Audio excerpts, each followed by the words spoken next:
ছোটবেলা থেকেই এই খাবারটা আমার খুব প্রিয় ছিল। ছোটবেলায় এই খাবারটা আম্মু বিভিন্ন তরকারির সাথে রান্না করত। তখন থেকেই এটা আমার খুব প্রিয়। আর যখন ঢাকাতে ছিলাম তখন প্রতি বছর বাড়িতে আসার পরে এই খাবারটা কিন্তু আম্মু দিয়ে দিত। আর এটা যেহেতু অনেকদিন রেখে খাওয়া যায়, এজন্যই এই খাবারটা আমার খুব প্রিয় ছিল। কারণ যখন তখন মন চায় তখনই বের করে এটাকে রান্না করে নিলেই হয়। তো ইচ্ছা ছিল যে যখন নিজেদের বাড়িতে চলে আসব তখন এগুলো একটু বেশি করে বানিয়ে রাখবো। এখানকার বাজারে তো এগুলো একদম অ্যাভেলেবেল, মানে সারা বছরই পাওয়া যায়। আর দামও মোটামুটি রিজনেবল ঢাকা থেকে। কিন্তু আসলে বাজারের খাবারটা থেকে বাড়িতে যদি আমরা এটা তৈরি করি তাহলে কিন্তু এটা অনেক বেশি স্বাস্থ্যকর হয়। আর অনেকের ধারণা এটা তৈরি করা অনেক বেশি কঠিন কাজ, কিন্তু আমার কাছে কিন্তু তেমন মনে হয়নি। আমি প্রথমে ২-৩ বার ট্রাই করেছি, তাতেই আমার কাছে এটা মোটামুটি ইজি মনে হয়েছে। যদি রোদ দেওয়ার সুবিধা থাকে তাহলে এটা তৈরি করা কিন্তু খুবই ইজি। আজকে এই কুমড়ো বড়িটা তৈরি করার A to Z রেসিপি আপনাদের সাথে শেয়ার করব। তো এখানে প্রথমে আমি কিছু সবজি গ্রেট করে নিয়েছি। আমি এখানে কিছুটা পরিমাণ চাল কুমড়া আর কিছুটা পরিমাণ লাউয়ের যে আগার অংশটা, মানে লাউয়ের বোটার অংশটা, সেটা গ্রেট করে নিয়েছি। কেউ চাইলে পুরোটাই চাল কুমড়া দিয়ে তৈরি করে নিতে পারেন। আমি লাউটা দিয়েছিলাম জাস্ট এক্সপেরিমেন্টের জন্য। আর এখানে 1 কেজি পরিমাণ মসুর ডাল ভিজিয়ে রেখেছিলাম।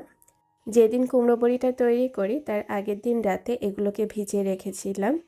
10 থেকে 12 ঘন্টা এই ডালগুলোকে ভিজিয়ে রেখেছিলাম। আর আজকে আমি তৈরি করছি মসুর ডালের কুমড়া বড়ি। আর এর পরিবর্তে মাসকলাইয়ের ডালও দেওয়া যায়। আমি এর আগের দিন তৈরি করেছিলাম মাসকলাইয়ের ডাল দিয়ে। আর এখানে কিছু গ্রেট করে নেওয়া চাল কুমড়া আর লাউয়ের বোটার অংশটা আছে। আর এদিকে ডালটা আমি ফেটিয়ে নিচ্ছি। চাইলে এই ডালটা কিন্তু ফেটিয়ে নেওয়া যায় বিটারের সাহায্যে। আর ব্লেন্ডারের সাহায্যে এগুলোকে আমি বেটে নিয়েছি। অল্প পরিমাণে পানি দিয়েছিলাম, একেবারেই অল্প। বলতে গেলে 2 কাপ ডালের জন্য এখানে আধা কাপের মতো পানি দিয়ে দিয়েছিলাম। তো এভাবে করে 2 বারে আমি ব্লেন্ড করে নিয়েছি। এখন এই যে এভাবে করে ফেটিয়ে নিচ্ছি। ব্লেন্ডার যদি একটু পাওয়ারফুল হয় তাহলে দেখবেন যে খুব ইজিলি এগুলো ব্লেন্ড হয়ে যায়, যেহেতু এটা অনেক সময় নিয়ে ভেজানো ছিল। তো এখন ফেটাতে থাকবো যতক্ষণ না পর্যন্ত এটা অনেকটা ফ্লপি হয়ে যায়। অনেকটা বলতে গেলে আমরা যে কেকের ক্রিমগুলো তৈরি করি, কেকের ক্রিমের মতো ওটা অনেকটা হালকা হয়ে যাবে। সেই পর্যায়ে পর্যন্ত এটাকে ফেটতে হবে। আর ফেটতে ফেটতে দেখবেন যে এটা কিন্তু কালারও চেঞ্জ হয়ে যাবে।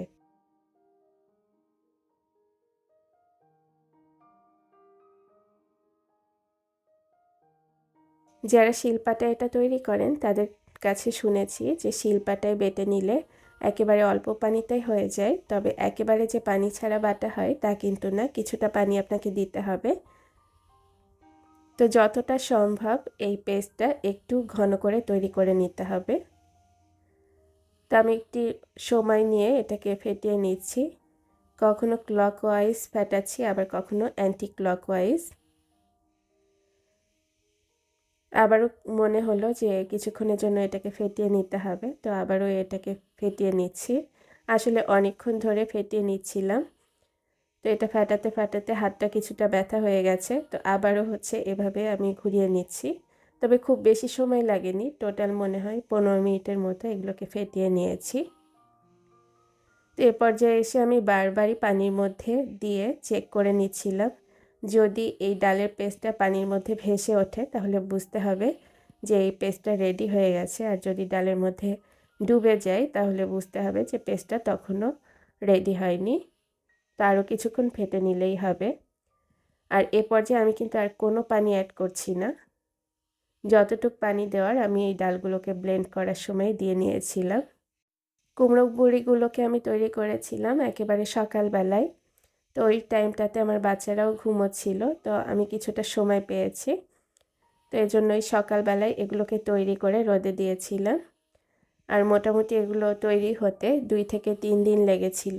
এখন যেহেতু শীতের সিজন, আর শীতের সিজনে রোদের হিটটা একটু কম থাকে, তো সেজন্য সময়টা একটু বেশি লেগেছে।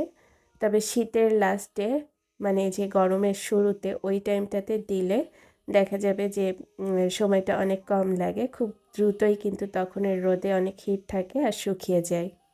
এটা ফেটিয়ে নিতে নিতে মনে হচ্ছিল যে এটা বিটারের সাহায্যে করলেই ভালো হতো, খুব দ্রুত হয়ে যেত।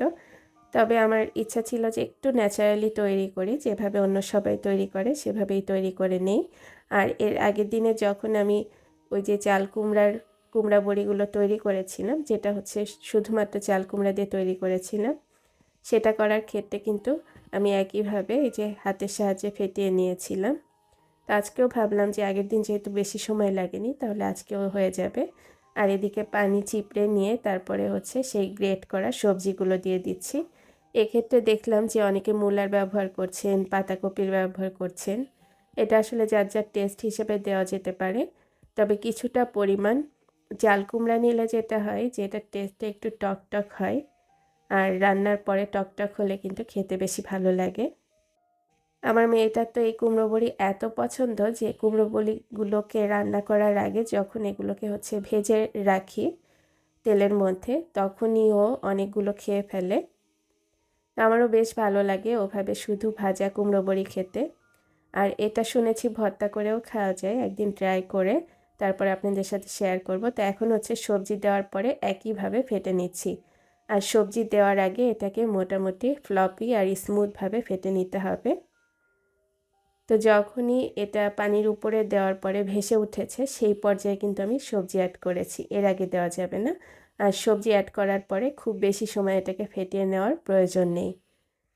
সবজি দেওয়ার পরে আরও ৩-৪ মিনিট এটাকে ফেটিয়ে নিতে হবে, মানে টোটাল ২০ মিনিটের মতো এটাকে ফেটিয়ে নিয়েছিলাম। এ পর্যায়ে এর মধ্যে আমি কোনো প্রকার মশলা অ্যাড করছি না, আর লবণটাও অ্যাড করছি না। অনেকে লবণ অ্যাড করে থাকেন, তবে আমি লবণ দিচ্ছি না। লবণটা যখন আমি রান্না করব তখন এর মধ্যে এমনিতেই ঢুকে যাবে।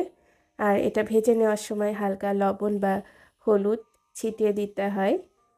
তো এ পর্যায়ে লবণ দিলে যেটা হবে, এটা কিন্তু খুব দ্রুত হালকা হয়ে যাবে। তো এই জন্য আর লবণ দিচ্ছি না। আর লবণ থেকে তো কিছুটা পানি বের হয়। আর এদিকে আমি তেল ব্রাশ করে নিয়েছি বড় কিছু প্লেটে। তো এখন হচ্ছে এই যে প্লেটে দিয়ে দিচ্ছি। আমি যেহেতু অনেক দিন পর পর এই কুমড়ো বড়িটা তৈরি করি, তো এজন্য হচ্ছে একটু বেশি সময় লাগছিল। এর আগে প্রায় ২ বছর আগে একবার কুমড়ো বড়ি তৈরি করেছিলাম, সেই ভিডিওটা সম্ভবত আমার চ্যানেলে আছে। তো তখন হচ্ছে ঢাকার বাসাতে বারান্দাতে যতটুকু রোদ আসে সেই রোদে দিয়েছিলাম। তো এভাবে করে আমি এক একটা দিয়ে দিচ্ছি। দেখুন, এটা দেওয়া কিন্তু খুব কঠিন না, তবে যারা সবসময় দিয়ে থাকেন তারা দেখেছি একটু অন্যভাবে হাতটা ঘুরিয়ে নিয়ে তারপরে হচ্ছে এগুলো কেটে কেটে দেন। তবে আমি ওভাবে পারছিলাম না, তো আমার কাছে যেভাবে ইজি মনে হচ্ছিল আমি সেইভাবে দিয়ে নিচ্ছি।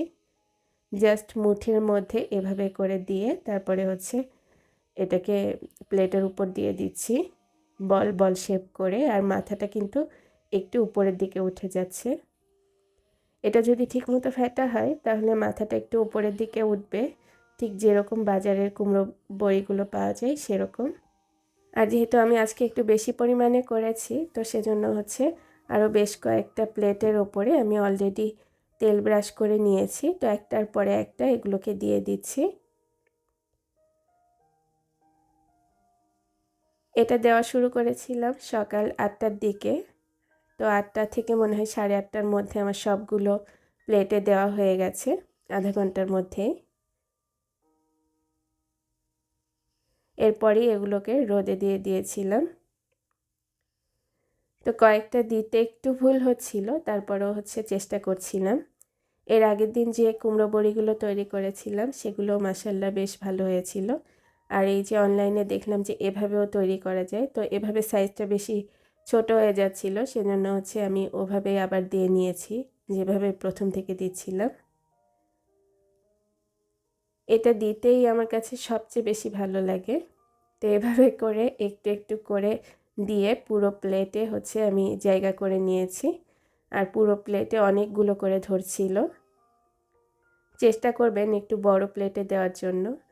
আর এগুলো যারা প্রফেশনালভাবে তৈরি করে তারা নেটের উপরে এগুলোকে দিয়ে থাকে, তাহলে খুব দ্রুত শুকিয়ে যায়। প্লেটে দিলে 2 থেকে 3 দিনের মতো সময় লাগে।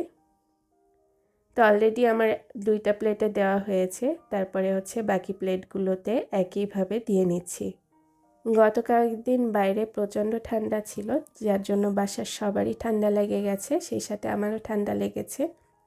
তো এই জন্যই কথা বলতে একটু সমস্যা হচ্ছিল। আজকে কিছুটা ভালো আছি, অনেক ওষুধ খাওয়ার পরে এখন একটু ভালো মনে হচ্ছে। ঈশামণি আর ঈশান বাবুরও ঠান্ডা লেগে গেছে, ওদের বাবারও ঠিক তাই। বাসার মধ্যে যখন কারো ঠান্ডা লাগে কিংবা জ্বর হয়, ওই ভাইরাসটা দেখা যায় সবার একসঙ্গে ছড়িয়ে যায়। আর ঈশান ঈশার তো প্রায় একই টাইমে জ্বর হয়। একজনের জ্বর কিংবা একজনের কাশি হলে সাথে আরেকজনেরও হয়। তো এই জন্যই হচ্ছে কয়েকদিন ধরে বেশ ব্যস্ত আছি বাচ্চাদেরকে নিয়ে। তো এই যে আপনাদের সাথে কথা বলতে বলতে এক এক করে সব কুমড়ো বড়িগুলো তৈরি করে নিচ্ছি। প্রথম দিকের কুমড়ো বড়িগুলো তৈরি করতে একটু দেরি হচ্ছিল, তো পরেরগুলো খুব দ্রুতই তৈরি করে নিতে পারছি। আসলে বলতে গেলে যে কোনো কাজই প্র্যাকটিসের ব্যাপার। প্র্যাকটিস ঠিকমতো করলে দেখবেন আপনি খুব দ্রুতই সেই কাজটা করতে পারছেন।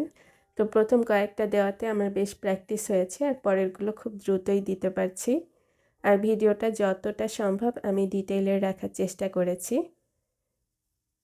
এর আগের দিন তো ছাদে বসে বানিয়েছিলাম, তো ছাদে রোদে বসে বসে তৈরি করছিলাম, তবে ওখানে একটু সময়টা আমার বেশি লেগেছে।